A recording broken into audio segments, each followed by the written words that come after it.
შემდგომ პროცედურულ თუ პოლიტიკურ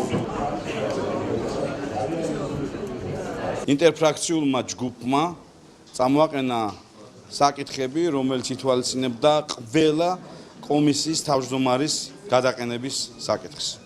მათ შორის 4 კომისიის თავმჯდომარე დღეს ესწრებოდა ინტერფრაქციული ჯგუფის წევრია და ესწრებოდა დღევანდელ სხდომას.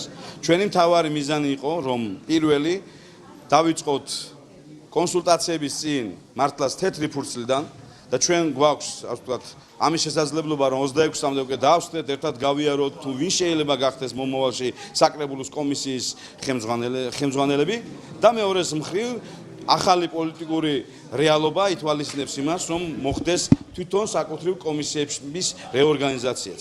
დღეს ჩვენ შეგვიძლია მიუხედავად იმისა, რომ ისინი არიან უმცირესობაში, ჩვენ დღესაც ვთავაზობთ მათ ურთიერთობას იმისათვის, რომ არ შეიძლება ჩვენ რამე მოგწონდეს ან არ მოგწონდეს და ეს უფრო მეტი და მნიშვნელოვანი გახდეს, ვიდრე ამ ქალაქის წინაშე პასუხისმგებლობა. თბილისელების წინაშე პასუხისმგებლობა ნებისმიერ ჩვენთაგანს გავალდებულებს ვითანამშრომლოთ ყველა პოლიტიკურ ძალასთან, ვინც კი არის საკრებულოში წარმოდგენილი. ირაკლი შიხიაშვილის კანდიდატურა განიხილება, თუმცა რამდენადაც ქართული ოცნება ეს არ არის კომუნისტური პარტია, რომელსაც შეიძლება ყველაფერზე ერთი და იგივე აზრი ჰქონდეს, რა თქმა უნდა, სხვადასხვა პოზიციები არსებობდა, მაგრამ კონსულტაციები მიმდინარეობს. კონსულტაციები სწორედ იმისთვის არის საჭირო, შეჯერდეს სხვადასხვა პოზიცია და იყოს ერთი პოზიცია. კონსულტაციები არ არის დასრულებული, შესაბამისად, ჩვენ ახალ უმრავლესობას კანდიდატი ჯერ არ გვყავს.